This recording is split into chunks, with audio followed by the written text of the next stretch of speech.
We are going to Alaska again today, to what was once the most profitable mine in the world. Not for the mineral you might be thinking of. What they pulled out of the ground here, in mind-boggling quantities, electrified America. And involved in this venture was some of the most famous money men in American history. Men who formed an incredibly powerful, yet little known, Alaska Syndicate. I love a syndicate story. Guaranteed drama. Absolutely. This is Where Did Everyone Go? With me, Dr. Sasha Aravach. And me, Tom Ward. A journey into the weird history of abandoned places.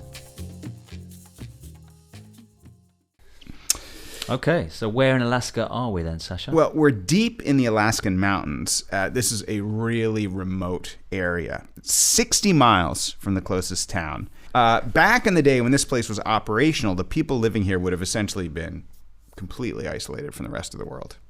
Okay, so from the video that's playing now, and do check it out, this setting is epic. You've got these dramatic mountain peaks, a thick forest clinging to the lower reaches, and right next to it is this enormous glacier. Yeah, and what also draws the eye here is this collection of structures perched precariously on this really steep slope. I mean, most of them are wooden, and they're painted a dark shade of red.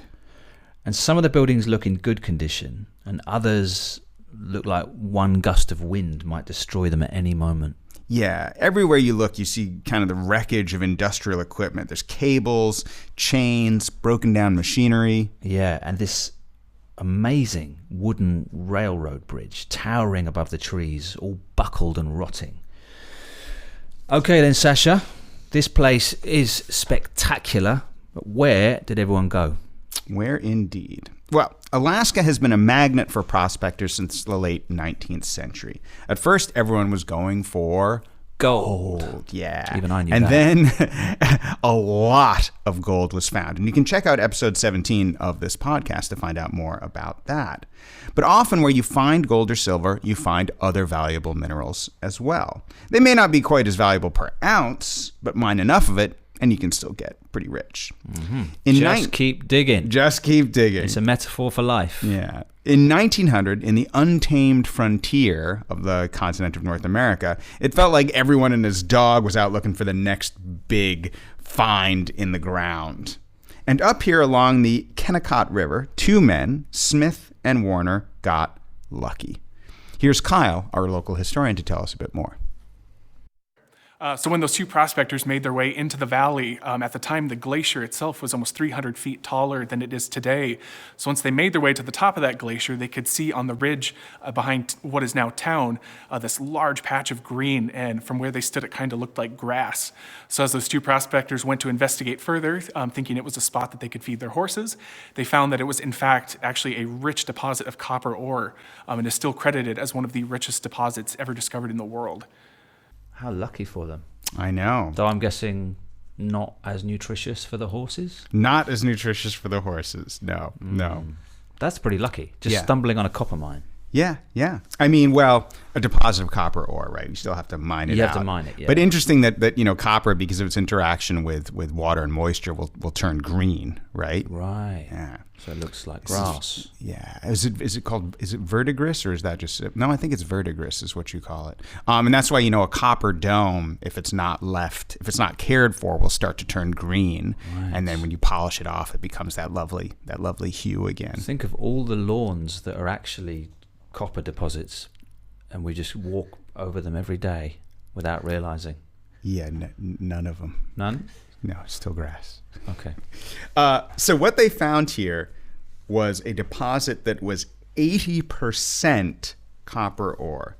Now, to put that in perspective, a lot of copper mines today can make money extracting copper from ore that is only 0.5%. Okay. So this is 160 times more pure than the typical copper mine today. Right. Now, you might be thinking, hey, copper, what's the big deal? It's not a very valuable material. I mean, they used to make pennies out of it. But back in the beginning of the 20th century, copper was becoming a very valuable commodity indeed. What were they making with it? Well, think about the technology that's being developed at the time that might involve copper, lots of copper. Look out the window, and what do you see? Look around this room, and what do you see attached to all the equipment? People? We're going to make people out of copper? We're going to make copper people? Is that what you're suggesting? Coats? Coats? It's not a cotton deposit. All right, you know what? This was a great game, but I'm going to spoil it. Van Gogh replica paintings? I think that's Dolly. Just for Sorry. the record. So Coat stands, lampshades. No, just don't dig yourself a deeper hole. It's a mining story, but electricity, wiring, right? So you need dynamos, alternators, motors, and most importantly, wiring, all made up of the most conductive metals ever discovered, copper. Okay. So this metal was in huge demand. Okay. So copper must be a conductor. Yes. Must have some good electrons in it. Uh, Even I mean that's crucial to electricity, isn't it? if you want to see it that way, sure. No. No, it has to do more with its molecular structure. But all metals conduct electricity to one degree or another, but copper is especially good at it. And also, copper is available naturally in very, very large amounts, unlike some other metals. Right. So, to get copper out of the ground in such a remote area, it was going to cost huge amounts of money. So, the operation needed investors with very deep pockets. And they end up convincing 3 of the richest and most famous bankers in the world at the time to fund the mine. They've got Simon and Daniel Guggenheim and J.P. Morgan. Morgan, particularly known actually as a railroad baron. Together, they formed a group called the Alaska Syndicate. Okay. And they set about adding their business interests to this mine. They bought majority control of the Alaskan steamship and rail transportation network. They invested heavily in the salmon industry, and they purchased huge tracts of Alaskan wilderness. It actually gave rise to the notion that Alaska was, quote, first a colony of Russia, then a colony of Guggenheim and Morgan. Right. And do you know that Alaska was originally Russian? It was bought by America from Russia in 1867. I did not know that. Yeah. So Alaska must be the closest part to Russia. Yes. America? If you follow the Aleutian Islands, and then just right across the strait is Russia. Yeah. Now, how much do you reckon that the Americans paid for Alaska? Quite a lot. I'm going to say a lot. Give me a number per acre. Trying to visualize the scene. How much do you want for it? It's not for sale, capitalist. Well, come on, I'll give you. This is pre-communism, just so you know. It's Russian czars. Okay, so it's a monarchy. Mm-hmm. Okay. The most powerful monarchies in the world at the time. Hi there. Love the crown. Looking nice. Lovely cloak. That bit of land over there, the really cold bit where there's nothing happening. I'll give you $1 million, and this is historic part of motherland. oh come on, it's just a blob of ice. We have compelling reason to occupy it. What? It has always been Russian. Yeah, land doesn't belong to anybody. It's God's. You may not expand NATO into our backyard. You're a backwards people, and you need to be taught a lesson. Western culture is decadent and failing. Come on, listen to these beats. Not a folk guitar in sight. This will be the basis for the great revival of Russian peoples. Oh, get over it. I'll give you $1 million and as much candy as your daughter can eat. 7.2 million and not a penny less. All right, it's a deal, but you're getting a bargain there. Boy, the Americans sure were. That's 2 cents an acre they paid. So 7.2 million, which is what was paid for it, would be just about $160 million today for Alaska. Yeah, it's not a lot, is it? Now, in hindsight, because it's one of the most mineral-rich areas of North America, it seems like a ridiculous bargain. But at the time, there was no apparent use for it, right? It was all, tundra and glacier and mountains. So it was ridiculed by the press. And it became known as President Andrew Johnson's polar bear garden. Another term used for it was Seward's Folly, after the guy that negotiated the purchase. Interesting. But little did they know. Little did they what know. they were sitting on. They had no idea what they were sitting on. Or did they know? And they were bluffing the Russians. I mean, it was so inhospitable. Like, I mean, you know, Alaska was occupied. Parts of it were occupied by Inuit, by indigenous peoples. Yeah. There's Aleutian Islanders. Who I'm sure were treated with great respect by the insurging But I mean, in very small numbers too, I should add. But it was like there was nothing of particular value either economically or strategically there. It was just this giant. It was like buying a chunk of Antarctica, not knowing that there's all these minerals underneath. So they definitely didn't know. It wasn't like, you know, when this wasn't a sneaky thing. When like a collector goes into a charity shop and spots a new donation. Hey, how much do you want for that? Definitely not real Picasso that's poking out of that box. Nope. I wish we could say the Americans were that clever, but it was just. So why did they want it again? I actually don't know the history of the Alaska Purchase, but they got a bargain and they had no idea what kind of bargain they were getting at the time. Right. This was just, here it is. They struck copper. Yeah. And a weird decision, too, to buy a chunk of land that's not even contiguous with the rest of the United States. But. Yeah, okay. Okay, so in 1905, construction of the mining town begins. But being 200 miles to the coast, all the equipment and necessary infrastructure had to be brought in by dog sled and pack horses. No roads, no railroad. But where there's a will and the incredibly deep pockets of Guggenheim and Morgan, there's a way. And it wasn't long till the Kennecott Copper Mine was in operation. So how did it all work then? Because I can see the abandoned town, but where's the actual mine? Well, remember how they first find this copper deposit, right? They're up on top of the glacier. So the mines are 4,000 feet above the town. So they built this extraordinarily long aerial tram line, kind of like a ski lift in reverse with these huge buckets hanging from it, to bring the copper ore down the mountain to the town for processing. But it was also used, this tram line, by the miners themselves. And here's Kyle, tell us a little bit more. So if you were working up in the mines, if you did get a day off, which didn't happen very often, if you wanted to come down to town, you could have either made that long trek through the snow down to Kennecott, but they did give you the option to ride those aerial trams back down to town. So you would have perched on the edge of those buckets, and of course you wouldn't have got your own private ore bucket ride. It was completely full of ore, so you would have hung on to that for at least 45 minutes each way in the middle of the winter, very cold hanging on to that. And those aerial trams go through a lot of moving equipment, things that keep that line moving. Decapitation wasn't very common, but a lot of men, if you were hanging on and weren't paying attention, it was very easy to have fingers tore off as you went through. Yeah. This is clearly before health and safety really became a thing. Yeah, not really. They're not really worried about personal safety. It kind of puts into perspective, when you complain about being on the tube when it's packed, or like your office, like, oh, I got a hangnail. Oh, health and safety. Yeah, it's that sounds quite character building is what you'd call it, right? I mean, or like limb destroying. Body dismantling. If you're unlucky. How do you feel about it? Have you ever been on a proper cable car? No, I haven't skied. I mean, they don't exist anywhere else, do they? Yeah, occasionally they're used to like pull people up mountains. I think there's one in Hong Kong to get you up the mountain there. I'm nervous of them. Well, you hear stories. I know it's probably only 1 in a million that go wrong, but it would be a horrible way to die, wouldn't it? On a cable car that goes. Well, there was that one thing that happened in Italy where the fighter jet like severed the cable, and then all those poor people plunged to their doom. Oh wow. But I think, I statistically, I imagine it's a fairly safe form of transportation. I mean, biking around London is far more dangerous, I'm sure. In another episode, you said that you would gladly be beheaded.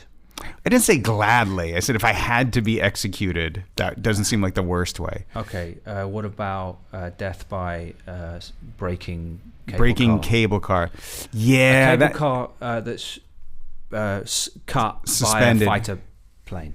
That's pretty bad. Yeah. Pretty cool. I mean, pretty cool way to go. The first part's cool. The plunge is probably pretty awful. Like, but at least I saw a jet. I mean, and you got to wonder, did the guy flying the jet realize that he'd screwed up and was just like, oh, and you can see, and that moment where he passes through and his eyes meet the eyes of the people in the cable car. They're Oh, like, God. we're fucked, you know? Yeah, and he sees it in his wing mirror going down. He's like, oh, that's Yeah. the end of my career. Man. But I think that's one of the rare instances of cable failure. So Yeah. I trust a funicular more, because that's on a track. What's a funicular? Funicular is one of those cars, but it goes up a track rather than hanging from a cable.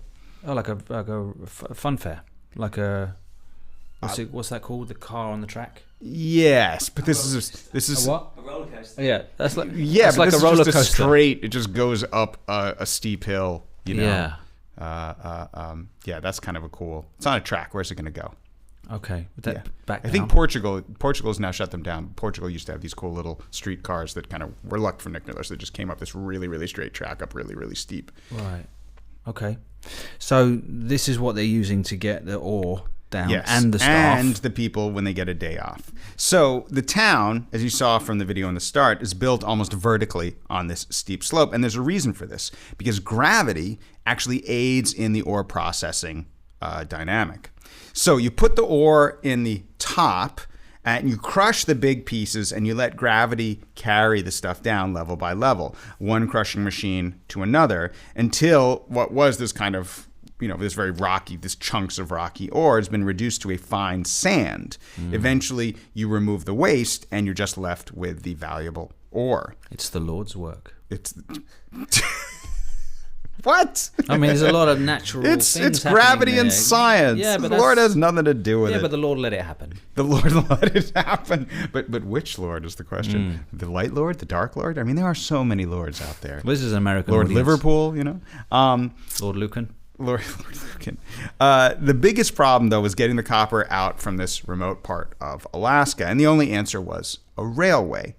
The challenge was so difficult that the mine had been operating for 2 years before they could even find an engineer mad enough to attempt building a railroad over 200 miles of incredibly hospitable Alaskan terrain. It does sound like one hell of a project. I mean, You see the presumably- landscape. Yeah, Good building a God. railroad on snow, Yeah, ice, yeah, and in snow. those conditions, Yep. that temperature, it's not going to be a very pleasant job. These deep ravines, and keep in mind that there's nothing there. I mean, this was also true of this great, Western railroad expansion in the United States, but at least that was by and large over flat ground. But Yeah. even that was incredibly challenging. And if they hit one mountain, like that's a huge deal, so you have to blast out these tunnels or whatever. But this is just mountain after mountain after mountain. Yeah. And you're dealing with the harsh weather conditions, the potential for avalanches, floods, Cold. Yeah, I mean, you got to supply these guys with food, and there's no supply infrastructure. Like, this is dangerous, difficult, expensive Yeah, work. sounds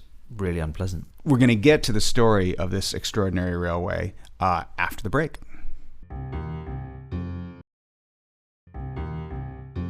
This railway became one of the biggest engineering success stories of the early 20th century. And the pinnacle of it was known as the $1 Million Bridge. So the railway needed to cross a river, and this river was the aptly named Copper River. It had a very fast current, and in the spring, you had the added danger of icebergs just floating down the river. Right. Now, if one of those icebergs hits a pier, the supporting structure for the bridge, the whole thing is going to come down. So the foundations had to be made extra strong, and you even had these special iceberg deflectors facing upstream built in to try to keep the icebergs from crashing into the piers. Yeah, I mean that's engineering at its best. It's functional best. Again, but imagine doing all this and building this stuff in the middle of a rushing river, in this incredibly hospitable terrain with limited access to supplies. I mean, the undertaking must have been extraordinary. Yeah. The bridge alone, not the whole railway, the bridge alone ends up costing nearly $1.5 million. But, crucially, it allowed the completion of an almost 200-mile route from the mines to the coast. All told, there were 128 bridges along that 200-mile route. Wow. And the whole line cost over $20 million. But about $200 million worth of copper ore was shipped as a result of the construction. So it was well worth it. That's a nice payoff. Superb ratios. Yeah, it's not a bad ratio. The shareholders must have been delighted when they got their dividend letters. Absolutely. But where there's riches, there's often trouble. You know, rivals wanting a bit of the action. And what do you do with rivals in the Old West? Uh-oh. Pew, pew, pow, pow, pow, pow, pow. You shoot at them, of course. Don't glamorize it. I'm not glamorizing. I've injured a man. This looks terrible. What have I done? I need to rethink my life choices. If only people did that. Material greed is not serving me or anyone else. Yes. If we nip it in the bud now, we can save the human species. I am going to beat my sword into a plowshare and return to the land. There we go. If only people wielding guns were that thoughtful. So, during the railway's construction, there was another group that claimed to have rights to also build a railway and get access to this incredibly rich mining area. This whole conflict was dubbed the Keystone Canyon Affair after a heated exchange at a canyon where they wanted to start laying some track. There, an Alaskan Syndicate man hid behind a boulder, and like a sniper, he shot 3 men from the rival railroad team. This act of violence stopped the other railway from being built, but the scandal made national headlines, and the syndicate was viewed very suspiciously from that point onwards, understandably. I mean, once you start killing your rivals, it does change the tone. Well, we don't know from this story whether they killed them. They shot them, but we don't know if they survived or Yeah, not. but even then. Yeah. I mean, attempted murder does change the spirit of any business deal. Yes. But these guys, this syndicate is ruthless. They're sounding more like a cartel to me. Alaska's their turf, copper's their cocaine. This syndicate, you're right. They're absolutely ruthless. They're kind of like a gang. Money does that. Money does that. Money turns and people. Alaska's their turf, and copper is their cocaine or crack or whatever. So the exploitation of Alaska's mineral wealth and the west of America in general was a big talking point in American politics at the time. Many people believed that Alaska's pristine lands should be exploited only through the careful regulation of the government of this whole affair, not rich bankers just trying to maximize their profit. I feel like you could have said that last week. Exactly. I know it does beg the question of how should lands that technically belong to the public, how should they be employed in different circumstances? What should be the guidelines? Now, at the time, Life magazine actually ran a satirical political cartoon. This was in 1912, and it depicted the 5 Guggenheims on the western side of the map who wanted to create, quote, the United States of Guggenheim-America, by offering gold to J.P. Morgan, John D. Rockefeller, and Andrew Carnegie, who are all associated with the development of the East, railroad baron type guys. Yeah, and these are the OG. These are the OG guys. These are the OG, ultra rich, yeah. And those names are still in the culture now. That's how powerful and defining they are. Oh, absolutely. There's a museum, isn't there? A Carnegie Hall? Carnegie, oh man, half the universities in America have a Carnegie building. J.P. Morgan still operates as an industry, and of course Rockefeller, Rockefeller Center in New York. Inherited money lasts for that level of money doesn't go anywhere anytime soon. You have to really mess it up to lose billions and billions. Yeah. But it does again arise this question, which is a very contemporary one: is should we open up public lands and wilderness for something like mineral exploration? And on one side of the coin, you have the people saying, well, the economics of it favor it, and we need to extract this stuff, and this needs to happen. On the other side, you have conservationists and people that say like, oh no, if we cut down all the forests, how are we going to scrub the atmosphere? And also that this natural beauty is an important part of the American character. Oh, you goddamn left-wing communist sentimental hippies. Yeah, beauty. Well, the funny thing is that the national park system, which is I believe it is the one in America is the largest national park system in the world, is one. It belongs equally to all Americans. It's like an ultimate democratic resource, not right. Democrat belonging to the Democrats, but democratic belonging to all the people. For and now. It's not like the park is limited to people on the left or right. Like everybody enjoys them.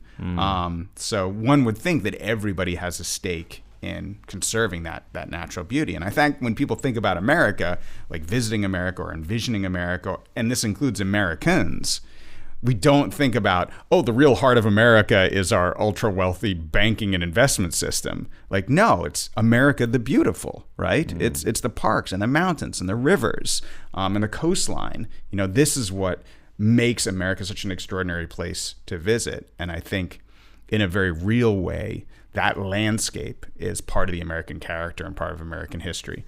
Of course, ignoring the fact for a moment that it was all belonged to the Native Americans originally, and they revered the land even more than current Americans do. But that sense of the connection between landscape and national identity, I think, is an important one. Well, and at least, liberal elites now acknowledge that their universities are on stolen land. That's a start, isn't it?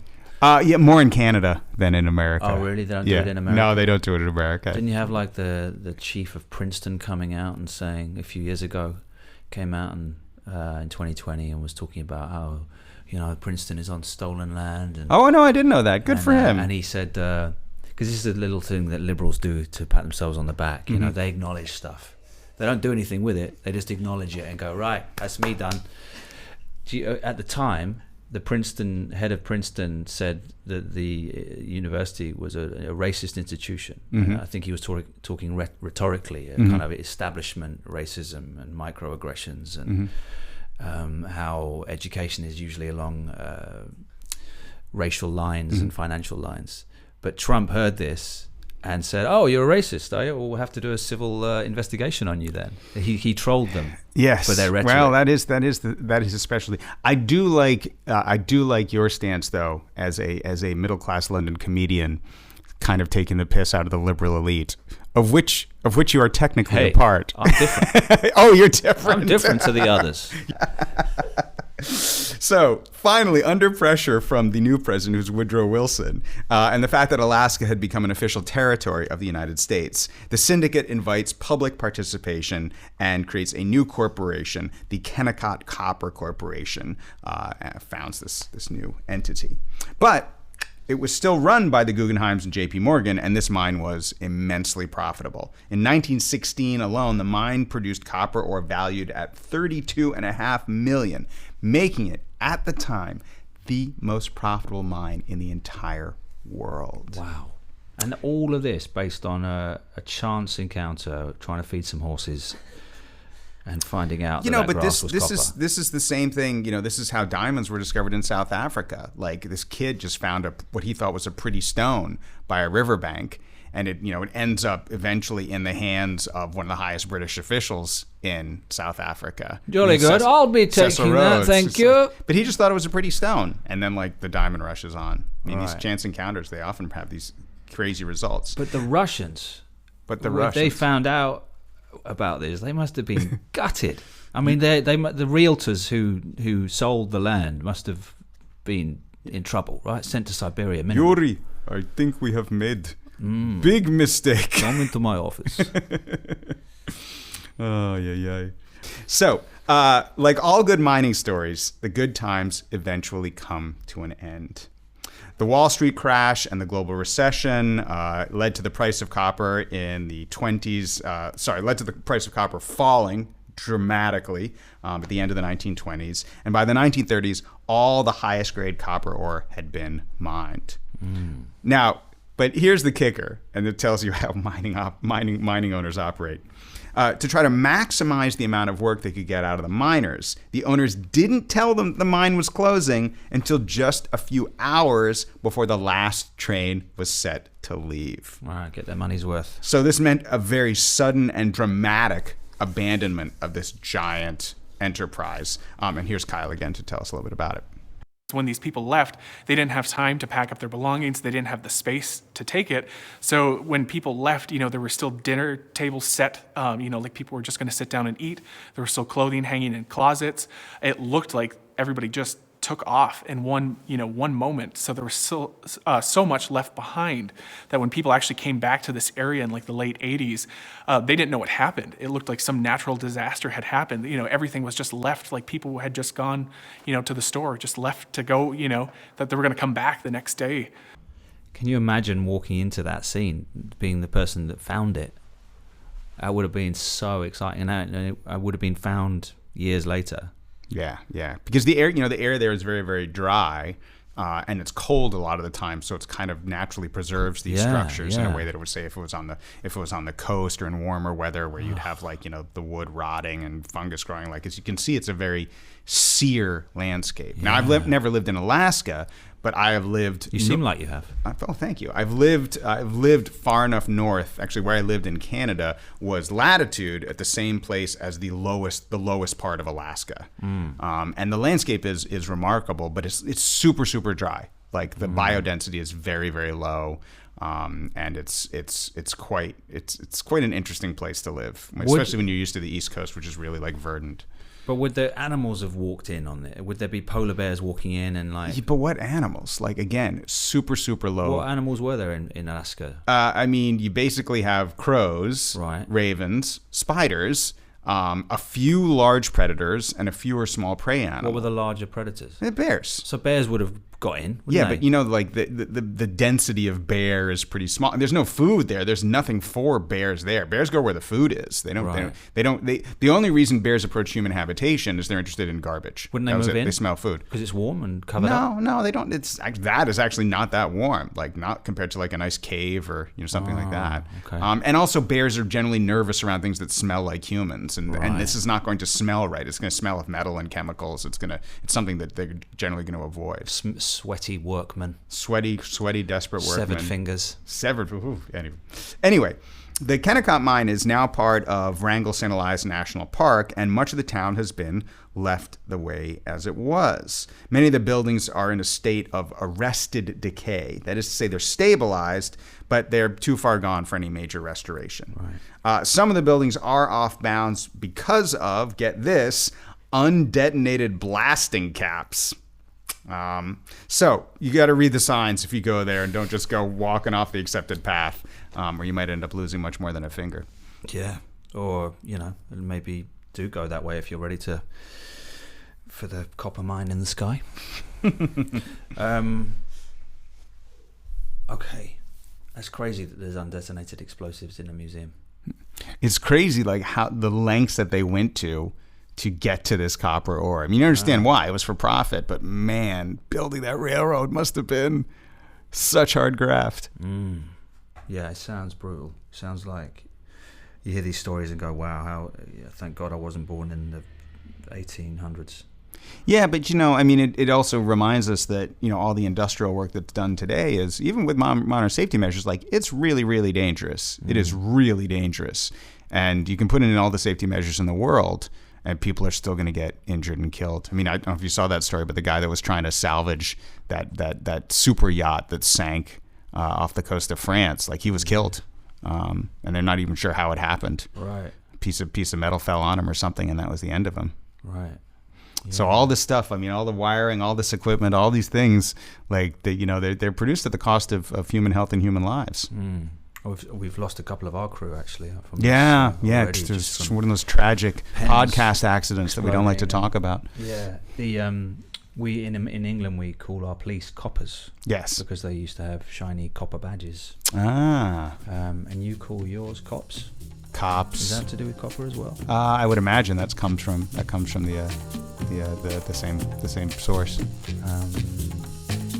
Great story. Producer Lewis here. Thanks for listening to this episode of Where Did Everyone Go? New episodes every Wednesday. Follow, comment, and hit that notification bell so you don't miss out.